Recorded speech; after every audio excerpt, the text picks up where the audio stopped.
Par temps clair ou sous la pluie, les bénévoles de l'association Miricaris scrutent le littoral de la Corniche d'Or à la recherche de braconniers. Dimanche dernier, ils sont tombés sur des affaires laissées par 2 pêcheurs sous-marins en train de chasser en plein milieu de la zone protégée.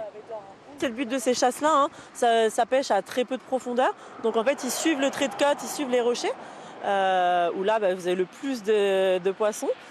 Et ils continuent tout le long de la réserve, du coup. Et ils sont quasiment allés jusqu'à la fin, c'est-à-dire à la pointe de l'observatoire.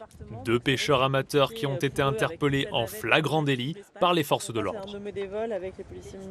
On était sur 2 personnes qui manifestement n'y comprenaient absolument rien, n'avaient pas de connaissance de la législation, puisque non seulement en plus de pêcher dans une réserve intégrale, c'était vraiment tirer pour tirer.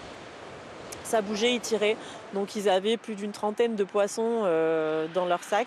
Une trentaine de poissons, dont un corbe juvénile, une espèce protégée. Mais même sans ce poisson, la pêche est strictement interdite au Cap-Roux et sur quasiment tout le littoral de la Corniche d'Or. Toute forme de pêche est strictement interdite. Comme on dit, même retirer une méduse, c'est interdit. C'est un biotope très important à préserver. Et malgré la signalisation, cette zone est souvent la scène de braconnage. L'association qui lutte contre cette pêche illégale appelle à plus d'informations pour sensibiliser.